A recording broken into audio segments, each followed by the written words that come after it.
আজকে আমরা শুরু করব সূরা নিসার ৯৫ নম্বর আয়াত থেকে আমাদের তাফসীর ইনশাআল্লাহ। আল্লাহ রাব্বুল আলামিন ইরশাদ করছেন, তার আগে এই আয়াতগুলো যে চলে আসছে গত ২ সপ্তাহ থেকে আজকের এই সপ্তাহেও, এই উপলক্ষটা কিন্তু একটা বিশেষ উপলক্ষ ছিল। সেটা হচ্ছে মদিনা তয়্যিবাতে তখন মুশরিকদের সঙ্গে মুমিনদের লড়াই হচ্ছে। সেটা মনে রাখবেন, এই যে লড়াইয়ের একটা কনটেক্সটে আয়াতগুলো আসছে। মদিনাবাসীদের সঙ্গে মক্কাবাসীদের যুদ্ধ হচ্ছে, বদর, উহুদ, খন্দক, এরপরে তাবুক, অনেকগুলো ঘটনা, তায়েফের হুনাইনের যুদ্ধ থেকে শুরু করে অনেকগুলো গাজওয়া হয়েছে, অনেকগুলো মাগাজি এবং সিয়ার ঘটেছে। এগুলোর উপরে এই প্রসঙ্গে যুদ্ধ জিহাদ সংক্রান্ত কিছু হুকুম আহকাম এবং মাসাইল, পাশাপাশি মুসলমানদেরকে তখন ইসলামকে টিকিয়ে রাখার জন্য মদিনার সমস্ত মুসলমানদেরকে ঐক্যবদ্ধ রাখা, নবী করিম সাল্লাল্লাহু আলাইহি ওয়াসাল্লামের নেতৃত্বে যুদ্ধ জিহাদের ডাকে সাড়া দেওয়া, এটা তাদের জন্য এক বিরাট ফরিজা ছিল, অনেক বড় ফরজ ডিউটি ছিল। কোনো মুসলমান যদি তখন জিহাদ থেকে দূরে থাকতো, সে সুস্পষ্টভাবে মুনাফিক হিসাবে চিহ্নিত হয়ে যেত। আল্লাহ তাআলা অনেক উৎসাহিত করেছেন মদিনার মুসলমানদেরকে তখন, যে জিহাদ করলে তাদের কি মর্যাদা আছে আল্লাহ তাআলার কাছে। এই মর্যাদা দিয়ে, জিহাদের ফজিলত দিয়ে আল্লাহ তাআলা শুরু করছেন যে লা ইয়াস্তাউল কাঈদুনা মিনাল মুমিনিনা, কখনো যারা বসে থাকে ঘরের মধ্যে, ওই সমস্ত মুসলমানরা, গায়রু উলিদ দরার, যাদের কোনো ওজর নাই, ওজর ছাড়া যারা ঘরে বসে থাকে, মানে জিহাদে আসে না, ওয়াল মুজাহিদুনা ফি সাবিলিল্লাহি বিআমওয়ালিহিম ওয়া আনফুসিহিম, আর যারা জিহাদ করে আল্লাহর রাস্তায় তাদের জান মাল নিয়ে, তারা কখনো বরাবর নয়। মদিনায় বা মক্কায় এরকম কোন মুমিন যদি বিনা ওজরে ঘরে বসে থাকে, জিহাদের ডাকে সাড়া দেয়নি, তাহলে তারা কখনো বরাবর নয়। অনেক পার্থক্য আছে। ফাদ্দালাল্লাহুল মুজাহিদিনা বিআমওয়ালিহিম ওয়া আনফুসিহিম আলাল কাঈদিনা দারাজা, যারা আল্লাহর রাস্তায় এরকম জান মাল নিয়ে জিহাদ করেছে আর যারা করেনি, ঘরে বসেছিল, তাদের তুলনায় জিহাদকারীদেরকে আল্লাহ তাআলা অনেক উঁচু ডিগ্রি দান করেছেন। ওয়া কুল্লাম ওয়াদাল্লাহুল হুসনা, তবে অন্তত কেউ যদি কোনো বিশেষ কারণে হাজির হয়নি জিহাদের ময়দানে, ঈমান আমলের সাথে মৃত্যুবরণ করেছে, তাদের সবাইকেই আল্লাহ তাআলা কিছু নেকি দেবেন। অবশ্যই সবার জন্যই কিছু নেকি পাওয়ার সম্ভাবনা আছে, কিন্তু তফাৎ হবে অনেক। ফাদ্দালাল্লাহুল মুজাহিদিনা আলাল কাঈদিনা আজরান আযীমা, যারা আল্লাহর রাস্তায় জিহাদ করেন মুজাহিদগণ, আর যারা বসে থাকেন, তাদের তুলনায় মুজাহিদদেরকে আল্লাহ তাআলা বিশাল অনেক বড় পুরস্কার দান করবেন। আবার রিপিট করেছেন, আবার বলছেন পরের আয়াতে, দারাজাতিম মিনহু ওয়া মাগফিরাতাম ওয়া রাহমা, তাদেরকে আল্লাহ তাআলা অনেক উঁচু ডিগ্রি, হাই লেভেল দান করবেন, উঁচু শান দান করবেন, এবং আল্লাহর পক্ষ থেকে মাগফিরাত ঘোষণা করবেন এবং রহমতের ঘোষণা দিচ্ছেন। আল্লাহ তাআলা অনেক ক্ষমা করেন, তিনি অনেক মেহেরবান। ইমাম বুখারী রহমতুল্লাহ আলাইহি তার হাদিসের মধ্যে রিওয়ায়াত করেছেন এই আয়াত সংক্রান্ত তাফসীর অথবা শানে নুজুল। তিনি সাহাবী আল বারা রাদিয়াল্লাহু আনহুর রিওয়ায়াত নকল করে বলেছেন, যখন এই আয়াতের এই অংশ নাজিল হলো, লা ইয়াস্তাউল কাঈদুনা মিনাল মুমিনিন, যে যারা বসে থাকে ঘরে, পরের অংশ আসবে যারা জিহাদ করে তারা এক নয়, বরাবর নয়, তাদের অনেক পার্থক্য আছে। এই আয়াত নাজিল হলো, তখন উম্মে মাকতুম রাদিয়াল্লাহু আনহু আসলেন একটা কমপ্লেইন নিয়ে রাসূলুল্লাহ সাল্লাল্লাহু আলাইহি ওয়াসাল্লামের কাছে। আব্দুল্লাহ ইবনে উম্মে মাকতুম রাদিয়াল্লাহু আনহু একজন সাহাবী ছিলেন। ওনার স্পেশাল দায়িত্ব কি ছিল? তিনি মুআজ্জিন ছিলেন। নবী করিম সাল্লাল্লাহু আলাইহি ওয়াসাল্লামের নাম করা দুইজন মুআজ্জিন, প্রথম জনের নাম আমরা অনেকেই জানি, তিনি কে? বেলাল রাদিয়াল্লাহু আনহু, তিনি চিফ মুআজ্জিন। তিনি সিনিয়র মুয়াজ্জিনের পজিশনে ছিলেন। আর ওনার পরেই আরেকজন মুয়াজ্জিন ছিলেন, ওনার পরেই যার স্থান তিনি হচ্ছেন আব্দুল্লাহ ইবনে উম্মে মাকতুম রাদিয়াল্লাহু আনহু। উনি কিন্তু অন্ধ ছিলেন, সাহাবী। তো উনি বলেন, ইয়া রাসূলুল্লাহ, আমি তো এখন যা দেখা যায়, আমি চোখে অন্ধ হওয়ার কারণে তো আমার পক্ষে জিহাদ করা সম্ভব না। সম্ভব নাকি? না। তাহলে তো আমি যতই আমল করি না কেন, আমি তো নিচেই পড়ে থাকবো, আমি তো কোনোদিনও তাদের লেভেলে যেতে পারবো না। চোখওয়ালা সাহাবীরা জিহাদ করে যে এত ফজিলত জোগাড় করছেন, আমার কপালে তো তা কোনোদিন জুটলো না। মনে দুঃখ আহাজারি পেশ করলেন। ওনার আহাজারির পরেই আল্লাহ তাআলা এই আয়াতের মাঝখানে শব্দ ঢুকাই দিলেন আবার, গায়রু উলিদ দারার, যাদের ওজর রয়েছে, কষ্টের কোনো বিষয় রয়েছে, যাদের পক্ষে প্র্যাকটিক্যালি সম্ভব না, যাদের জেনুইন এক্সকিউজ আছে, ওজর আছে, তাদের ব্যাপারে না, তাদেরকে পার্থক্য করা হবে না। আল্লাহ তাআলা কত করিম, কত রহিম, এবং সাহাবীরা কত সিনসিয়ার ছিলেন। এবং তিনি সত্যি মনের কথাই বলেছেন। তার চোখ থাকলে তাকে কেউ ঘরে বেঁধে রাখতে পারতো না। এই কথাটি, এই হাদিসটি ইমাম বুখারী আরেকটি রিওয়ায়াতে আরো লম্বা করে এনেছেন। সেখানে এসেছে যে যায়েদ ইবনে সাবিত রাদিয়াল্লাহু তাআলা আনহু বর্ণনা করেছেন, আন্না রাসূলুল্লাহ সাল্লাল্লাহু আলাইহি ওয়াসাল্লাম আমলা আলাইয়া, যে উনি আমাকে, একটি আয়াত নাযিল হয়েছে, আমাকে লিখতে বললেন। তো যায়েদ ইবনে সাবিতকে লিখতে বললেন কেন? ওনার আরেক পরিচয় আছে সাহাবীর। ওনার পরিচয় কি? যায়েদ ইবনে সাবিত রাদিয়াল্লাহু আনহু তিনি কাতিবুল ওয়াহি। ওহী লেখার জন্য কতজন সাহাবী নির্ধারিত ছিলেন। সব সাহাবী ওহী লিখতে পারতেন না। কোন আয়াত নাজিল হয়ে গেলে, সূরা নাজিল হয়ে গেলে রাসূলুল্লাহ সাল্লাল্লাহু আলাইহি ওয়াসাল্লামের প্রায় 10 জনের মতো সাহাবী ছিল ডেডিকেটেড, ওনারা লিখবেন। সব সাহাবীরা তো স্কুল কলেজ মাদ্রাসা তো ছিল না, সবাই লেখাপড়া এইভাবে জানতেন না। কিন্তু কয়েকজন সাহাবী লেখাপড়া জানতেন, এবং কিছু সাহাবীকে ট্রেনিং দিয়ে নবী করিম সাল্লাল্লাহু আলাইহি ওয়াসাল্লাম রেডি করেছেন 10 জন, যাতে করে ওনার সঙ্গে তো সবসময় 10 জন থাকতে পারবে না। তো 10 জনের প্যানেল থাকলে সুবিধা হলো যে কোনো সময় 2 জন, কোনো সময় 5 জন, কোনো সময় 3 জন, কোনো সময় কমপক্ষে 1 জন হলেও তো পাওয়া যাবে। তো এই কিন্তু ওনাদের মধ্যে সবচেয়ে যিনি বেশি বা ওনাদের ইনচার্জ ছিলেন, তিনি হলেন কে? যায়েদ ইবনে সাবিত রাদিয়াল্লাহু আনহু। তাহলে কোরআন যখন নাজিল হতো, নবী করিম সাল্লাল্লাহু আলাইহি ওয়াসাল্লাম নিজে এটাকে উনি হেফজ করতেন। আল্লাহ তাআলা ওনাকে হেফজ করার গ্যারান্টি দিয়েছেন। কারণ উনি আশঙ্কা করতেন, যখন জিবরাইল আলাইহিস সালাম পড়তেন, উনি ওনার সঙ্গে সঙ্গে পড়তেন।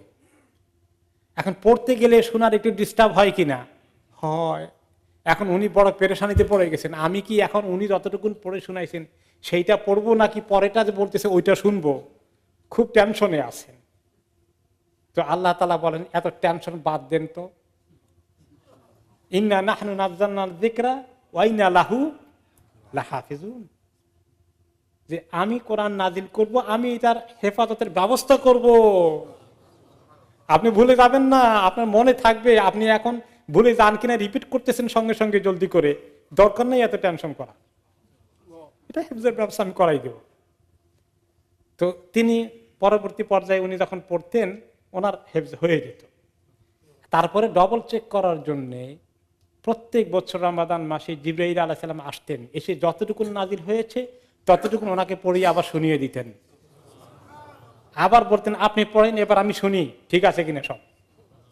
সুবহানাল্লাহ। এরপরে সাহাবীরা অনেক হেফজ করে ফেলেছেন, যতটুকু নাজিল হয়ে গেছে ওনারা অনেকে হেফজ করে ফেলেছেন। অনেক সাহাবী হাফেজ ছিলেন।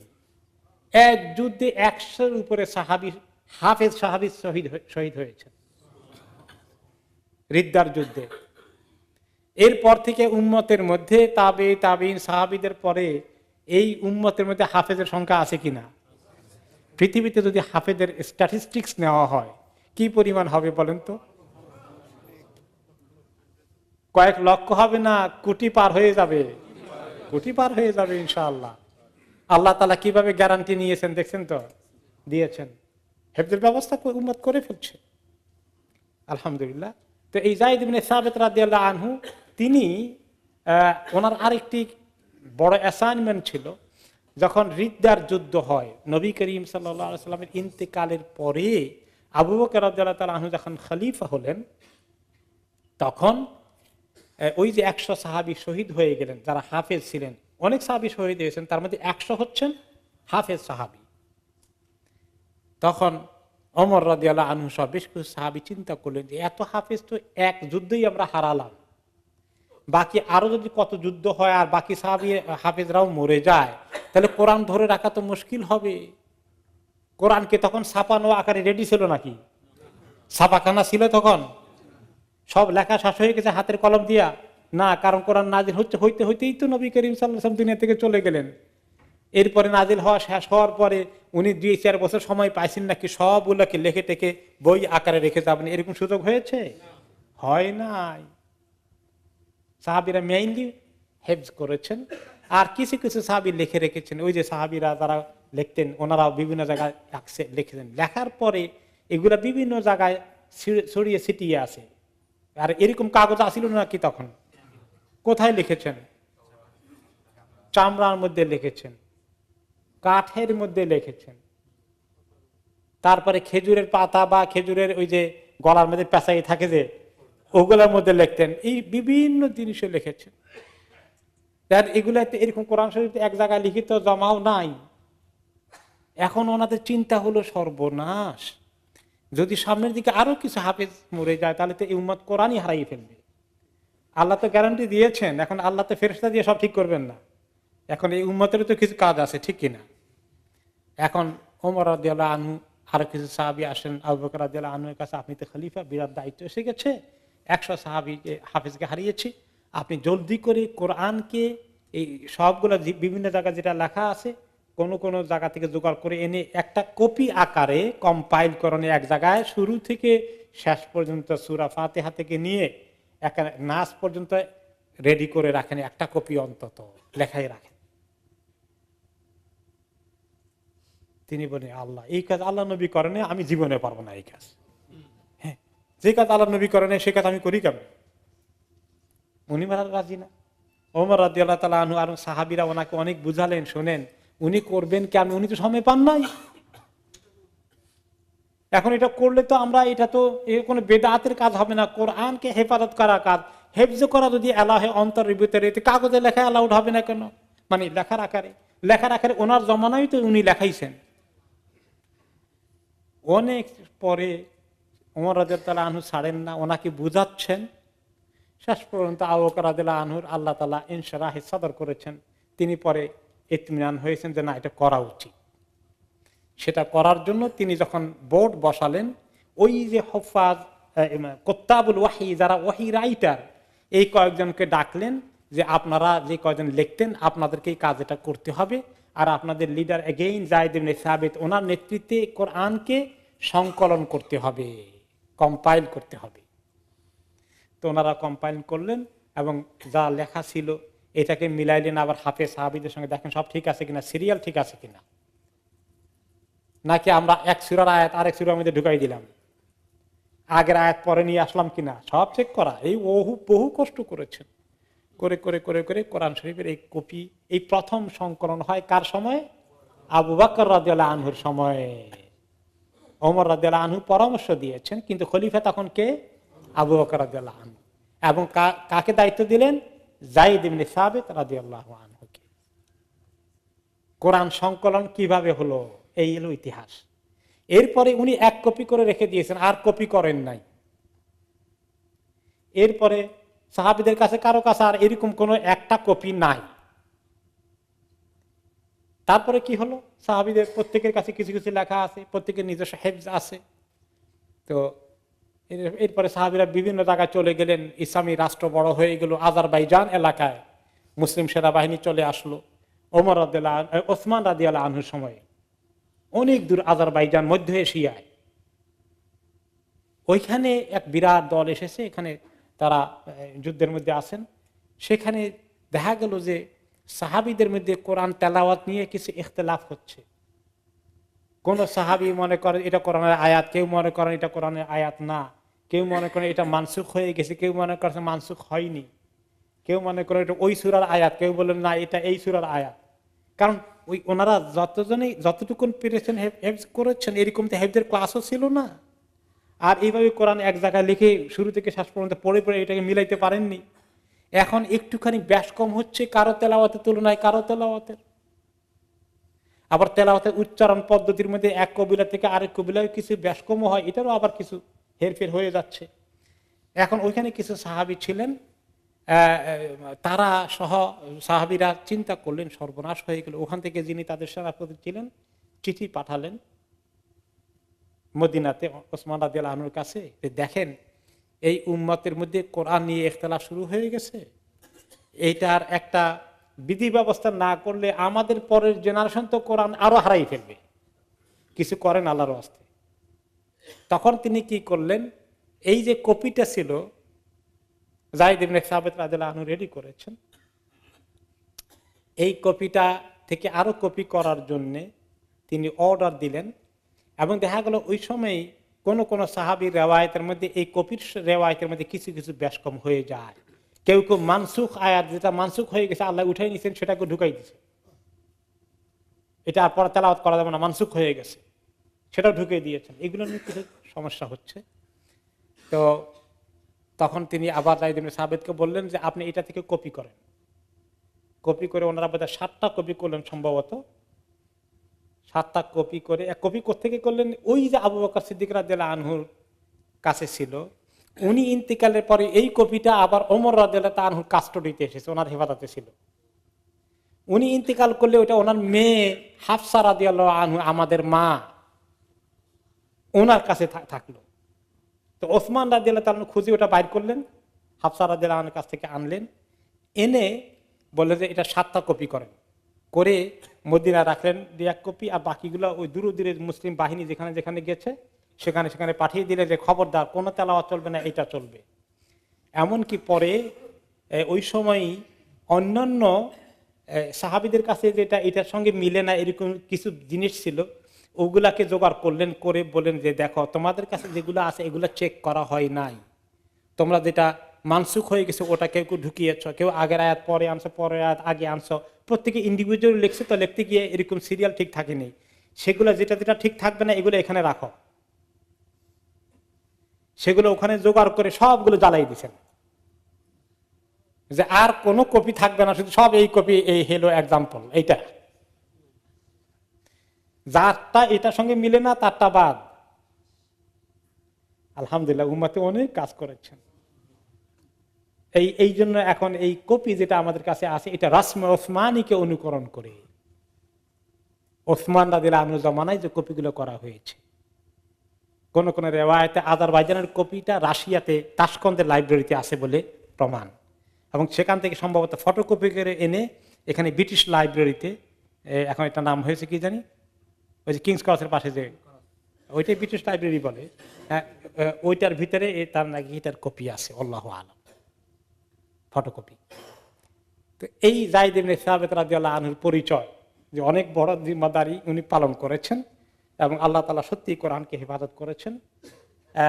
উনি এখন এই হাদিসটার বর্ণনায় বলছেন কি, যে আমি ওনার সামনে ছিলাম, বুখারী শরীফের লম্বা রিওয়ায়াতে যখন নাজিল হলো যে লা ইয়াস্তাবিল কাঈদুনা মিনাল মুমিনিন, পরে আসে ওয়াল মুজাহিদুনা ফি সাবিলিল্লাহ, যে যারা ঘরে বসে থাকে মুমিনরা, জিহাদে আসে না, আর যারা আল্লাহর রাস্তায় জানমাল নিয়ে জিহাদ করে তারা বরাবর নয়।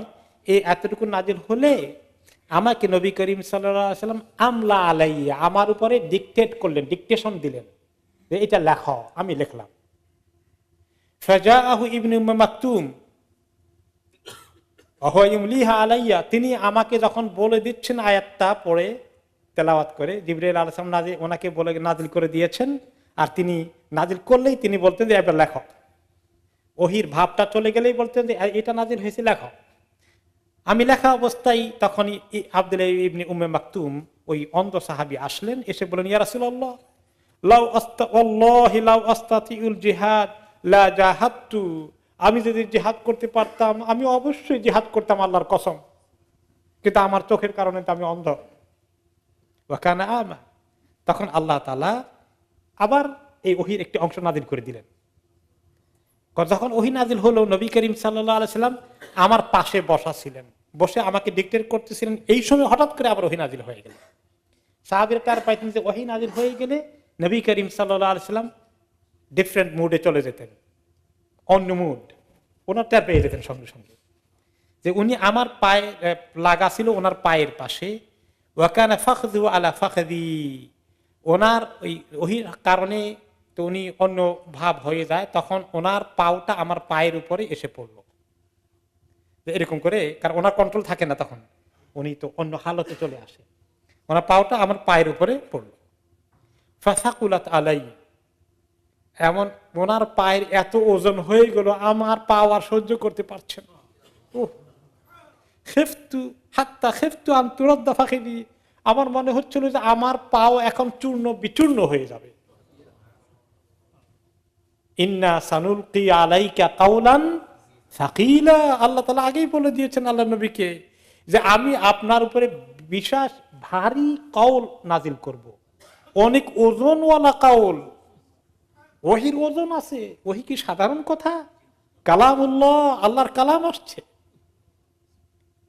যে আমি মনে পাওটা আমার এখানে গুণা হয়ে যাবে একেবারে। কষ্ট করে তিনি সবর করেছেন যেন আল্লাহ নবী সাল্লাল্লাহু আলাইহি ওয়াসাল্লামের কোনো ডিস্টার্ব না হয় ওহির হালতে।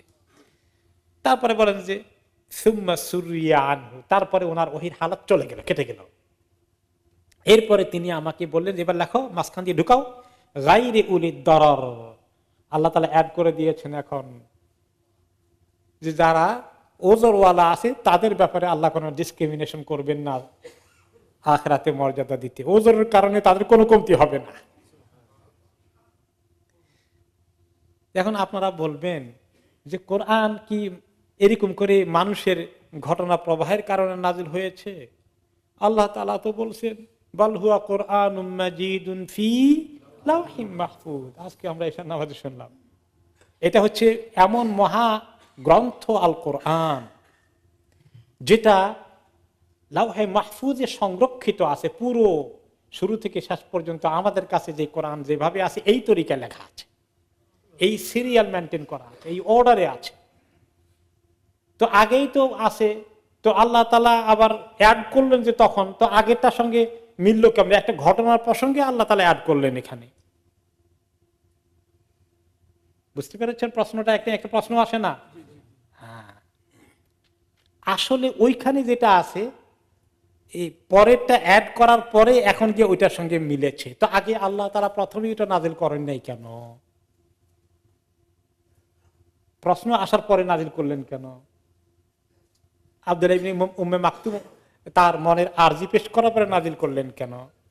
এটার মধ্যে অনেক হিকমত আছে যে উনজিলাল কোরআন মুনাজ্জামান লাইসা জুমলাতান, কোরআনকে একসঙ্গে ওয়ান গো নাজিল করা হয় নাই, প্রয়োজন অনুযায়ী আস্তে আস্তে এবং প্র্যাকটিক্যাল সিচুয়েশন গুলোকে ডিল করার জন্য। বিভিন্ন কারণে, যেটা আপনারা শুনেছেন যে 3 পর্যায়ে মদকে নিষিদ্ধ করা হয়েছে, ঠিক কিনা? এখন যদি তিনটাই একসঙ্গে নাজিল হয়ে যায় তো এর মধ্যে আর কোনো হিকমত কোনো আর কাজে লাগলো না। তো এই যে যেটা মানুষের জন্য মোর ইফেক্টিভ হবে, প্র্যাকটিক্যালি মানুষের জন্য একটা সলিউশন নিয়ে আসবে, তার ইফেক্টটা অনেক আলাদা। আল্লাহ রাব্বুল আলামিন হাকিম, তিনি অনেক জ্ঞানী, তিনি জানেন কিভাবে তাদের কাছে দিলে কথাটা কখন দিলে ঠিক হবে, কখন কোন সময় দিলে এটা খুবই ইফেক্টিভ হয়ে যাবে, এটা আমাদের চেয়ে তিনি অনেক বেশি জানেন। এই হিকমতের কারণে আল্লাহ তাআলা তখন আব্দুল্লাহ ইবনে উম্মে মাকতুমকে প্রশ্ন করার সুযোগ দিলেন, এরপরে আল্লাহ তাআলা সেখানে অ্যাড করে দিলেন। মোমেনদের কাছে তখন কত খুশি লাগলো। হ্যাঁ, এই যে এর মধ্যেই মানে এই চমৎকার একটা ফায়দা পাওয়া গিয়েছে। তো আল্লাহ তাআলা এটা নাযিল করে দিলেন। ইবনে আব্বাস রাদিয়াল্লাহু আনহুমা এই আয়াতের তাফসীর প্রসঙ্গে বলেন যে এই যে কিছু মোমেন অথচ তারা জিহাদ আসলো না, বসে আছে ঘরে, তারা কারা? ওজরওয়ালা এগুলো কোন লোকগুলো? বলে যে এরকম এই ধরনের ইমাম মাকতুমের মত তো আছেই, কিন্তু বদরের যুদ্ধে কিছু কিছু সাহাবী মক্কাতেও ছিলেন, তারা তখন হিজরত করেননি, তাদের প্রসঙ্গটা একটু পরে অবশ্য আসবে। এইখানে আব্দুল্লাহ ইবনে মাকতুম এবং আব্দুল্লাহ ইবনে জাহাশ নামে আরেক সাহাবী ছিলেন অন্ধ, ওনাদের কারণেও এটা ওনারা বদরে যেতে পারেননি। ওনাদের আফসোস শুনে আল্লাহ তাআলা এটাকে নাজিল করেছেন। এভাবে কথা এসেছে। যারা এরকম শুধু অন্ধ তা নয়, মদিনায় যদি এমন কোন সাহাবী থেকে থাকেন যিনি বদর যুদ্ধ যেতে পারেননি বিশেষ ওজরের কারণে, কিন্তু যাওয়ার খুব খেয়াল ছিল, এরকম কিছু কিছু ছিল। যেমন ওসমান ইবনে আফফান রাদিয়াল্লাহু আনহু, তিনি যুদ্ধে যাওয়ার জন্য মানসিকভাবে সাংঘাতিক আগ্রহী ছিলেন, কিন্তু ওনার স্ত্রী নবী করিম সাল্লাল্লাহু আলাইহি ওয়াসাল্লামের কন্যা ভীষণ অসুস্থ। রাসূলুল্লাহ সাল্লাল্লাহু আলাইহি ওয়াসাল্লাম তাকে পারমিশন দিলেন, তুমি থাকো, তোমার স্ত্রীর দেখাশোনা করো, তোমার ওজরওয়ালা আল্লাহ তাআলা তোমাকে ওজর এর কারণে এটা কনসিডার করেছেন। কিন্তু ওনার কি মনে বুঝে আফসোস।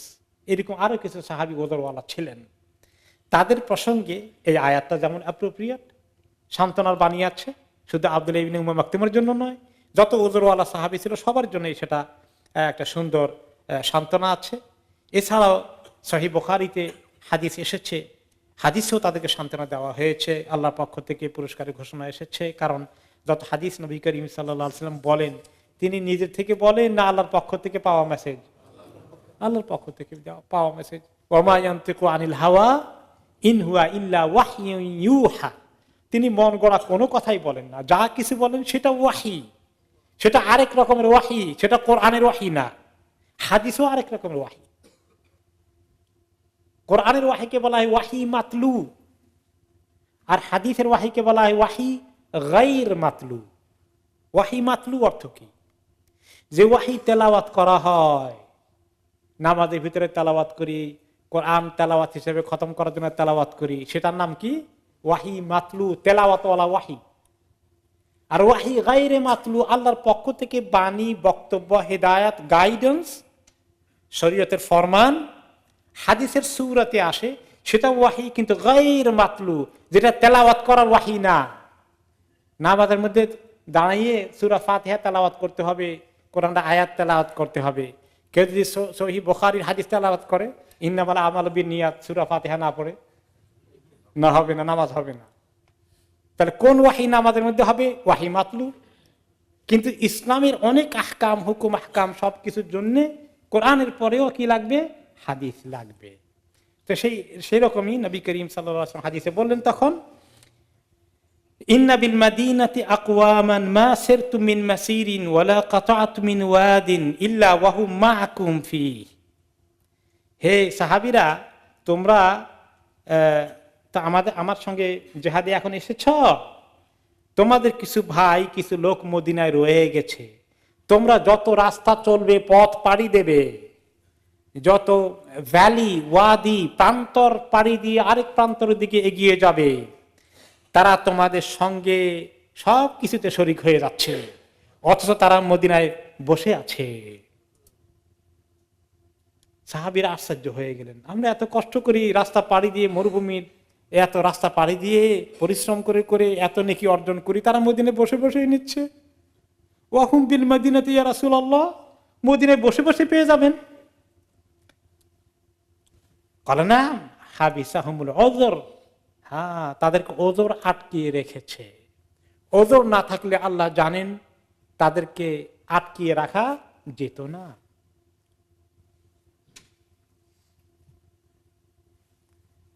এই জন্যে আল্লাহ তাআলা তখন বলছেন যে তাদেরকে আল্লাহ তাআলা এই ওজরের কারণে যথেষ্ট কনসিডার করবেন। ওয়া কুল্লাম ওয়াদাল্লাহুল হুসনা, তাদেরকে আল্লাহ তাআলা সবাইকেই বড় সুন্দর ওয়াদা করেছেন, অনেক সুন্দর জিনিস দেওয়ার ওয়াদা করেছেন। যারা মুজাহিদ আর যারা ঘরে বসেছিল কিন্তু তাদের ওজর ছিল, উভয়কেই আল্লাহ রাব্বুল আলামিন সুন্দর পুরস্কার দেওয়ার ওয়াদা করেছেন, তাদের পুরস্কারের কোনো কমতি হবে না। আর যারা মোমেন, তাদের ওজর রয়েছে, তারা আর এরা উভয়ই পাবে। কিন্তু যারা আসে নাই, ওজরও নাই, তাদের কথা আলাদা, সেটা অন্য জায়গায় ফার্দার ব্যাখ্যা আসবে। ওয়াফাদ্দালাল্লাহুল মুজাহিদিনা আলাল কাঈদিনা আজরান আযীমা। জিহাদ যদি কোনো সময় ফরজে আইন না থাকে, ফরজে কিফায়া থাকে, কোনো সময় জিহাদ ফরজে আইন হয়, কোনো সময় ফরজ কিফায়া হয়। বদরের যুদ্ধে, উহুদের যুদ্ধে ফরজে আইন ছিল, পরবর্তী পর্যায়ে উম্মতের কোনো জায়গায় ফরজে কিফায়া হয়েছে, যে সব যাওয়া লাগে না, কিছু গেলেই তখন চলে। এরকম খোলাফায়ে রাশিদিন পরবর্তী যুগে ওনারা যখন মদিনা থেকে বাইরে হয়ে অনেক দূরে গিয়েছেন, মিশর বিজয় করেছেন, তারপরে আপনার কনস্টান্টিনোপল বিজয় করার জন্য গিয়েছে, পরবর্তী পর্যায়ে সবার আশা লাগে না। তারপরেও যেখানে সবার আশা লাগে না, ফরজে কিফায়া থাকে, সেখানে যারা যায় তাদের অনেক মর্যাদা। আর যারা যায় না তারা মুনাফিক হিসাবে চিহ্নিত হবে না, কারণ ফরজ কিফায়া তো।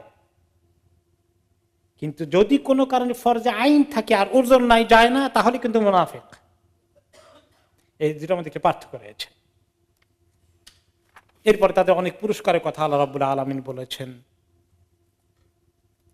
এবং এই যে যারা আল্লাহর রাস্তায় জিহাদ করে তাদের জন্য যে কত দারাজাতিম মিনহু ওয়া মাগফিরাতাম ওয়া রাহমা ওয়া কানা আল্লাহু গফুরুর রহিম, এত সুসংবাদ দেওয়া হচ্ছে। সেই প্রসঙ্গে বুখারী মুসলিমের আরেকটি হাদিস এসেছে, ইন্না ফিল জান্নাতি মিআতু দারাজা আ'আদাল্লাহু লিল মুজাহিদিনা ফি সাবিলিহি মা বাইনা কুল্লি দারাজাতাইনি কামা বাইনাস সামাই ওয়াল আরদ। জান্নাতের মধ্যে ডিগ্রির দিক থেকে প্রায় 100 ডিগ্রি আছে, লেভেল। 1 ডিগ্রি থেকে আরেক ডিগ্রি আরো হাই, তারপরেরটা আরো হাই, তারপরেরটা আরো হাই, আমলের লেভেল অনুযায়ী। এবং এই সবচেয়ে উঁচু যে হাই ডিগ্রিগুলো আছে জান্নাতের মধ্যে, এগুলো আল্লাহ তাআলা মুজাহিদিনদের জন্য ঠিক করে রেখেছেন। এবং একটি জান্নাতের লেভেল থেকে আরেক জান্নাতের লেভেলের পার্থক্য এত এত দূর, এত উঁচু, সেগুলো এই জমিন থেকে আসমানের দূরত্ব যত বেশি দেখো। এখন আল্লাহ রাব্বুল আলামিন যারা মুনাফিক কিসিমের লোক কিন্তু জিহাদে যায় না, ওজরও নাই, তাদের ব্যাপারে এখন বলছেন, ইন্নাল্লাযীনা তাওয়াফাহুমুল মালাইকাতু যালিমি আনফুসিহিম ক্বালু ফীমা কুনতুম ক্বালু কুন্না মুস্তাদআফিনা ফিল আরদ। যাদেরকে আল্লাহ তাআলা বা ফেরেশতারা আল্লাহর পক্ষ থেকে মৃত্যু কার্যকরী করে, মৃত্যু ফেরেশতারা এসে তাদের জান কবজ করে, যালিমি আনফুসিহিম, এমন অবস্থায় যে সেই লোকগুলো নিজেদের উপরে জুলুম করছিল, এই গুনাহ করা অবস্থায়, জুলুমের হালাতে ফেরেশতারা এসে তাদের জান যখন কবজ করে, ক্বালু ফীমা কুনতুম, ফেরেশতারা তখন তাদেরকে জিজ্ঞেস করে, কি ব্যাপার, কোনটার নিয়ে বিজি ছিলে? ক্বালু কুন্না মুস্তাদআফিনা ফিল আরদ, তারা বলে আমরা তো জমিনের মধ্যে অসহায় ছিলাম, আমাদের বড় দুর্বল ছিলাম, আমাদের কোনো উপায় ছিল না। ক্বালু আলাম তাকুন আরদুল্লাহি ওয়াসিআতান ফাতুহাজিরু ফিহা, তখন ফেরেশতারা তাদেরকে বলে আল্লাহর জমিন কি প্রশস্ত ছিল না, সেখানে হিজরত করে যাওনি কেন? ফাউলাইকা মাওয়াহুম জাহান্নামু ওয়া সাআত মাসীরা, এই লোকগুলার ঠিকানা হচ্ছে জাহান্নাম, খুবই খারাপ ঠিকানা তাদের জন্য। এরা কারা? ইবনে আব্বাস রাদিয়াল্লাহু আনহুমা বলেন আনান্নাস মিনাল মুশরিকিন মুসলিমিন কানু মাল মুশরিকিন, যে কিছু মুসলমান ছিল মক্কায় রয়ে গেছে, মুশরিকদের সঙ্গে তারা থেকে গেছে, হিজরত করে মদিনায় যায়নি। সমস্ত মুসলমানদের জন্য মক্কা থেকে মদিনায় হিজরত করা ফরজ ছিল, মক্কা থাকা অ্যালাউড ছিল না। যারা ওখানে থেকেছে, কানা কওমুম মিন আহলি মক্কা আসলামু ওয়া কানু ইস্তাখফুনা বিল ইসলাম, কিছু লোক মক্কায় ছিল, তারা ইসলামকে লুকানোর চেষ্টা করেছে, কাফেরদের কাছে ধরা দেয়নি, কারণ তাদের উপর অত্যাচার নির্যাতন হবে। আর বিভিন্ন কারণে তারা হিজরত করে যায়নি। ওদেরকে মক্কায় তখন তারা কাফের মনে করে তাদের সঙ্গে নিয়ে গেছে বদরের যুদ্ধে, মুসলমানদের বিরুদ্ধে যুদ্ধ করার জন্য। আর তার মধ্যে আব্বাস রাদিয়াল্লাহু আনহু, যিনি নবী করিম সাল্লাল্লাহু আলাইহি ওয়াসাল্লাম আপন চাচা, তিনিও ছিলেন। অনেক মহব্বতের চাচা, হিজরত করেন নাই, মক্কায় রয়ে গিয়েছে এবং পরে বন্দী হয়ে গেছেন। আল্লাহ সারাইছে যে উনি সেখানে নিহত হননি। পরে অবশ্য নবী করিম সাল্লাল্লাহু আলাইহি ওয়াসাল্লাম ওনাকে মুক্তি দেওয়ার ব্যবস্থা করেছেন। যাই হোক, তো এরকম লোকগুলো যাদের ওজর রয়েছে আল্লাহ কনসিডার করবেন। বিনা ওজরে যারা থেকে গেছে, সুযোগ সুবিধা, টাকা পয়সা, বাড়ি ঘর, দেশটা সব, আমাদের জায়গা সম্পত্তি সব বরবাদ হয়ে যাবে, এগুলার মহব্বত ছাড়তে পারে নাই। বাড়ি ঘর সব ফেলে খালি হাতে চলে যাওয়া কি সোজা কোরবানি নাকি? এত সংসার জড়িয়েছেন, এগুলো ফেলে চলে যেতে হয়। তো এরকম কিছু লোকের দুর্বলতা দেখিয়েছে। যদি সত্যি সম্পদের লোভে থেকে যায়, অন্য কোনো ওজর না থাকে, তাহলে এগুলো ক্রিমিনাল। আল্লাহ তাআলা তাদের ব্যাপারে বলছেন যালিমি আনফুসিহিম, এবং এরকম কিছু বদরের যুদ্ধে গিয়ে মারাও গিয়েছে। যে এইরকম করা অবস্থায় যখন তারা মরে যাচ্ছিল, ফেরেশতারা দান কবজ করছে, ফেরেশতারা দান কবজ করে আর জিজ্ঞাসা করে, কি ফিমা কুনতুম, কোথায় ছিলে, তোমার এই দশা কেন, তুমি এই হালতে মরছো কেন, তুমি হিজরত করনি কেন? ক্বালু কুন্না মুস্তাদআফিনা ফিল আরদ, আমরা জমিনের মধ্যে মুস্তাদআফিন, মানে আমরা খুব দুর্বল অবস্থায় ছিলাম, কিচ্ছু করার ছিল না, দুশমন আমাদেরকে একেবারে পাকড়াও করে এসে ঘেরাও করে রেখেছে, কিচ্ছু করতে দেয়নি, বাইরে হতে দেয়নি, ইসলাম পালন করতে দেয়নি, হিজরত করতে দেয়নি, বহু ওজর তারা দেবে। তখন ফেরেশতারা তাদেরকে জবাব দিচ্ছেন, সে কথাও আল্লাহ তাআলা কোরআন শরীফে ঢুকিয়ে দিয়েছেন। ক্বালু আলাম তাকুন আরদুল্লাহি ওয়াসিআতান ফাতুহাজিরু ফিহা, আল্লাহর জমিন কি প্রশস্ত ছিল না, অন্য কোন জায়গায় জায়গা ছিল না হিজরত করার? হিজরত করনি কেন? সাহাবীরা প্রথমে হিজরত করে হাবাসায় গিয়েছেন 2 বার, তারপরে হিজরত করে মদিনায় গিয়েছেন। আল্লাহ তাআলা জায়গা খুলে দিয়েছেন, জমিনতে প্রশস্ত ছিল, ওইখানে থেকে থেকে তাদের অত্যাচারে নির্যাতিত হওয়া, দিন ইসলামকে লুকিয়ে রাখবা, আমল করতে পারবা না, কে বলছে এরকম জিন্দেগি গ্রহণ করতে? কেন হিজরত করনি? যারা সত্যি সম্পদের লোভে, বাড়ির লোভে, জায়গার লোভে, মায়া মমতা ছাড়তে পারোনি, তোমরা জালেম। ফাউলাইকা মাওয়াহুম জাহান্নাম, এইরকম মুসলমানগুলো ঠিকানা কি হবে? জাহান্নাম। ইয়া আল্লাহ, ওয়াসাআত মাসীরা, খুব খারাপ ঠিকানা এটা। ইল্লাল মুস্তাদআফিনা মিনার রিজালি ওয়ান নিসাই ওয়াল বিলদান لا يستطيعون حيلة ولا يهتدون سبيلا। তবে এমন যদি কেউ ছিল যারা মুস্তাদআফিন, সত্যি যারা ওজরওয়ালা কিসমের দুর্বল, যারা সত্যি বেকায়দা ছিল, ইচ্ছা করে সম্পদের লোভে পড়ে থাকেনি, তাদের জেনুইন এক্সকিউজ ছিল। কিছু পুরুষ এরকম ছিল, কিছু মহিলাও এরকম ছিল, আর বাচ্চা কাচ্চারা তো স্বাভাবিকভাবেই তাদের পক্ষে তার সম্ভব না হিজরত করা। লা ইস্তাতিউনা হিলা, তাদের কোনো উপায় ছিল না। ওয়ালা ইয়াহতাদুনা সাবিলা, তাদের কোনো রাস্তা ছিল না, উপায় ছিল না, তাদেরকে নিয়ে যাওয়ার জন্য কেউ ছিল না। এরকম বেকায়দায় যদি কেউ পড়ে থাকে, কিন্তু মনটা ছটফট করছিল, হায়রে আমি হিজরত করা দরকার কিন্তু করতে পারছি না, তার কোনো মানে উপায় ছিল না, জেনুইন ওজর ছিল, তাদের ব্যাপারে আল্লাহ বলছেন না, এদের প্রতি আমি অসন্তুষ্ট নই। ইবনে আব্বাস রাদিয়াল্লাহু আনহুমা বলেন, ছোট বাচ্চা ইবনে আব্বাস, যে আমি আর আমার মা তারা ছিলাম এই মুস্তাদআফিনদের অংশ। কারণ আমার আব্বা যদি না আসে, আমার আম্মা তো আসতে পারেন না, আর আমার আম্মা মানে খুব আশার তাড়না ছিল, আর তিনি নিজেও আশার তাড়না ছিল, কিন্তু উনি ছোট্ট বালক, অবুঝ শিশু। আমরা আশিকানে বলে যে আমি এবং আমার মা মুস্তাদআফিনদের ক্রাইটেরিয়াতে পড়েছিলাম। তিনি তো বড় মুফাসসির, তিনি এর ব্যাখ্যায় বলছেন যে আমরা মুস্তাদআফিন হিসাবে যাদের উল্লেখ করা হয়েছে, দুর্বল, অ্যালাউড আল্লাহর পক্ষ থেকে এক্সকিউজড, আমরা তাদের অন্তর্ভুক্ত ছিলাম। ওনার তাফসীর তো অবশ্যই রাইট, কারণ উনি হলেন রাইসুল মুফাসসিরিন। কিন্তু এই ওজর ছাড়া যারা ওখানে থাকবে, তাদের ব্যাপারে আল্লাহ মাফ করবেন না, জাহান্নামের কথা বলে দিয়েছেন।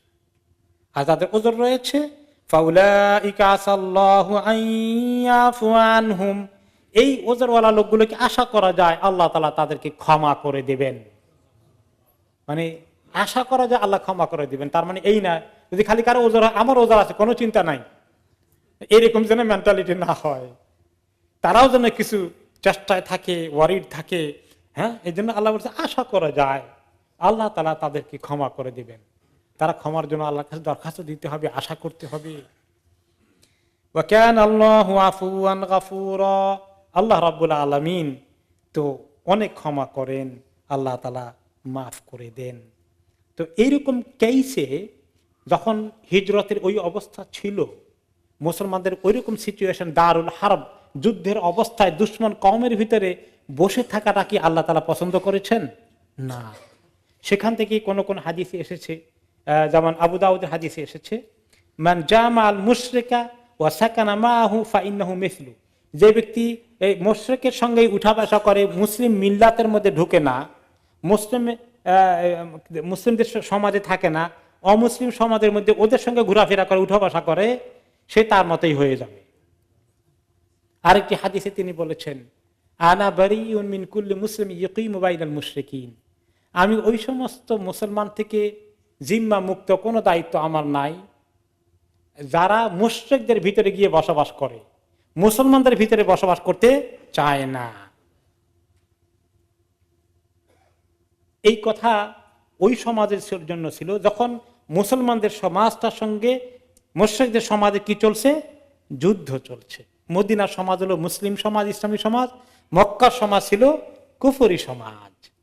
তখন কুফরি সমাজকে তরক করে ইসলামী সমাজে যাওয়া, হিজরত করা ফরজ হয়ে যায়। সেজন্য ফুকাহায়ে কেরাম মাসালা দিয়েছিলেন, যখন ইসলামের এইরকম প্রকৃত সুন্দর একটা রাষ্ট্রীয় সমাজ ছিল, তখন ইসলামী সমাজের বাইরে আরেকটি দেশে যদি কেউ মুসলিম হয়, ইসলাম কবুল করে, ওনার উপরে ফরজ হয়ে যায় ওনার দেশ ছেড়ে কোথায় যাওয়া, ইসলামী দেশে গিয়ে হিজরত করে চলে যাওয়া, তার উপর ফরজ হয়ে যায়। এই হাদিস এখনো আছে, তিরমিজিতে আছে, আবু দাউদে আছে, আনা মুকিমিন আনা বারিউম মিন কুল্লি মুসলিম ইয়াকিমু বাইনাল মুশরিকিন, আমি ওই সমস্ত মুশরিকদের থেকে জিম্মা মুক্ত যারা মুশরিকদের ভিতরে গিয়ে বসবাস করে। এখন ওই হাদিসের তুলনায় কেউ কেউ এই বর্তমান জমানার সঙ্গে যদি আমরা মিলাই দেখি, এখন আমরা কোন সমাজে আছি, এইটার মূল্যায়ন কি হবে? এইটার কারণে অনেকেই ভয়ের মধ্যে থাকেন, আমরাও তো কিছু এই কাজ করলাম কিনা, ইসলামী সমাজ ছেড়ে মুসলিমদের সমাজ ছেড়ে কোথায় আসলাম, মুশরিকদের সমাজ এসে উল্টা হিজরত করে ফেললাম। আর এখন যদি কেউ রাইট হিজরত করতে চায়, তাহলে কি নন মুসলিম দেশে ইসলাম কবুল করলে এখন কি মুসলিম দেশে হিজরত করা ফরজ হয়ে যায় কিনা, এটাও তো প্রশ্ন আসতে পারে, ঠিক কিনা? তো এইগুলো অনেক ডিসকাশন হয়েছে এই জমানাতেও। আমিও দুই চারটা ইন্টারন্যাশনাল সেমিনারে দিয়ে একটাতে যাওয়ার সুযোগ হয়েছে, যেখানে এইগুলো প্রশ্ন এসেছে, এগুলো ডিসকাশন করা হয়েছে। সেই ব্যাপারে ওলামাদের মন্তব্য হচ্ছে যে হুবহু ওই সমাজটা এখনকার সমাজে কোথাও নাই। এক নম্বরে ওই মুসলিম সমাজ কোথায় আছে যে পুরো ইসলামী সমাজ আছে নাকি? নাই। এখন এই যদি কোনো অমুসলিম সমাজে কেউ ইসলাম কবুল করে আর সে যদি বলে আমি ইসলামী সমাজে যাই, তাকে ওয়েলকাম করার জন্য কোন কোন দেশ রেডি আছে? ভিসা দিবে কিনা তাও তো সন্দেহ আছে। এলে একটা প্রশ্ন। দুই নম্বর হলো যে দারুল হারব নয়, এখন সব দেশের সঙ্গে তো মুসলমানরা সরাসরি যুদ্ধ করতেছে না, করতেছে নাকি? না। তাহলে এই সমস্ত দেশকে দারুল হারব, যুদ্ধের দেশ বলা যাবে না। এগুলোর নাম দেওয়া হয়েছে দারুল আমান অথবা দারুল আহাদ, যে একটা চুক্তির দেশ, মানে কি যুদ্ধের চুক্তি নয়, মানে এটা শান্তিপূর্ণ সহাবস্থানের চুক্তি, যে আমরা এখানে মুসলমানরাও থাকবো, অমুসলমানরাও থাকবো, কেউ কারোর বিরুদ্ধে এখানে কোনো দুশ্মনী করব না। এই সেন্সে এটা আহাদ, দারুল আহাদ, চুক্তি। চুক্তি আছে। আমরা যখন পাসপোর্ট নিয়েছি, এই দেশের ইমিগ্রেশন নিয়ে নেই, আমরা এখানে একটা ট্রিটির মধ্যে, চুক্তির মধ্যে ঢুকে পড়ি যে এই দেশের মধ্যে শান্তি নিরাপত্তা যেন থাকে, আমরা কেউ কারো উপরে আঘাত করব না, আক্রমণ করব না, কেউ কারো দুশ্মন নই, এখানে এটা শান্তিপূর্ণ পিসফুল কোহ্যাবিটেশন আছে। নাকি যুদ্ধ করতেছেন বসে বসে? ঠিক আছে না? তাহলে এটা একটা ডিফারেন্ট কনটেক্সট। কিন্তু কোন সময় যদি এমন হয় যে ওই দেশের সঙ্গে ওই দেশের, মনে করেন যে একটা কাফের দেশের সঙ্গে পাশাপাশি মুসলমান দেশ আছে, তারা সেখানে আক্রমণ করতেছে, সেখানে যুদ্ধ হচ্ছে এবং ওই দেশের মধ্যে মুসলমানদের জীবন নিরাপদ নয়, তখন তাদের উপরে ফরজ হয়ে যায় পার্শ্ববর্তী মুসলিম দেশে হিজরত করা। আর পার্শ্ববর্তী মুসলিম দেশের দায়িত্ব হয়ে পড়ে তাদেরকে নিয়ে আশ্রয় দেওয়া। এরপরে আল্লাহ রাব্বুল আলামিন হিজরতে গুরুত্ব দিচ্ছেন। ওই মক্কা থেকে মদিনাতে হিজরত করা যে ফরজ ছিল, যারা সুযোগ সুবিধা অভাবে বা মুশকিলে পড়ে যাবে, টাকা পয়সা বাড়িঘর হারাবে, তারা যে যায় নাই, রিজিকের তঙ্গি হয়ে যাবে, মদিনাতে খালি হাতে চলে গেছেন, কি খাবো, কি নিয়ে থাকবো, আল্লাহ তাআলা হিজরতের ব্যাপারে গুরুত্ব করে বলছেন, ওয়ামান ইউহাজির ফি সাবিলিল্লাহি ইয়াজিদ ফিল আরদি মুরাগামান কাসীরান ওয়া সাআহ। যারা আল্লাহর রাস্তায় হিজরত করে বেরিয়ে যায় সে দেখবে জমিনের মধ্যে অনেক আশ্রয়ের জায়গা আছে, নিরাপত্তার জায়গা আছে, সুযোগ সুবিধা আছে, অনেক কিছু সেখানে আল্লাহ তাআলা বিকল্প রেখেছেন, অনেক কিছু সেখানে আল্লাহ তাআলা রিজিকের ব্যবস্থা করে রেখেছেন। রিজিক নিয়ে তোমরা এখানে পড়ে থাকলা, আমার ফরজ হুকুমকে মানলে না। ওয়ামান ইয়াখরুজ মিন বাইতিহি মুহাজিরান ইলাল্লাহি ওয়া রাসূলিহি সুম্মা ইউদরিকুল মাউত ফাকাদ ওয়াকা আজরুহু আলাল্লাহ। কেউ যদি আল্লাহর হুকুম মানার জন্য তার এই আপন দারুল হারব কুফর দেশ থেকে হিজরত করে বেরিয়ে যায় আল্লাহর রাস্তায়, হিজরতের জায়গায় নাও পৌঁছে, রাস্তার মধ্যেও মরে যায়, বাইর হওয়ার পরই মরে গিয়েছে, রাস্তায় মরে গিয়েছে, তাহলে আল্লাহর কাছে তার পাওনা অবধারিত হয়ে গেছে, নিশ্চিত হয়ে গেছে। ওয়া কানা আল্লাহু গফুরার রহিমা, এবং আল্লাহ তাআলা গফুর এবং রহিম, আল্লাহ তার সব গুনাহ মাফ করে দেবেন। এরকম নেক কাজে বের হয়ে গেলে কিন্তু কাজটা শেষ না করতে পারলেও আল্লাহ তাআলা দেখা যায় পুরস্কার দিয়ে দেন।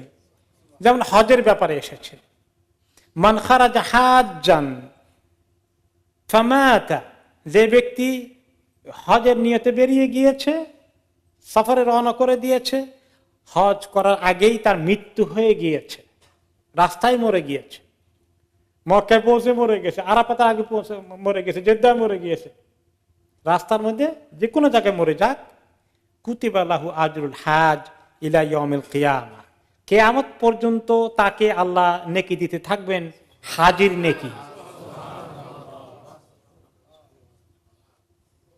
ওমান খারাজা মুতামিরান ফামাতা, যে ব্যক্তি উমরার নিয়তে বেরিয়ে গিয়েছে এবং রাস্তায় মৃত্যু হয়েছে উমরা করার আগে, কুতিবা লাহু আজরুল মুতামিরি ইলা ইয়াউমিল কিয়ামা, কিয়ামত পর্যন্ত আল্লাহ তাআলা উমরাকারী হিসেবে তার সওয়াব লেখা হচ্ছে। ওমান খারাজা গাজিয়ান ফি সাবিলিল্লাহি ফামাতা কুতিবা লাহু আজরুল গাজি ইলা ইয়াউমিল কিয়ামা, যে ব্যক্তি গাজওয়াতে যুদ্ধে শরীক হওয়ার জন্য এভাবে করে বেরিয়ে গিয়েছে এবং পৌঁছার আগেই হয়তো রাস্তায় মরে গিয়েছে, আল্লাহ তাআলা গাজী হিসাবে তার এই আল্লাহ রাস্তায় জিহাদকারী হিসাবে সওয়াব তা লিখতে থাকবেন কিয়ামত পর্যন্ত।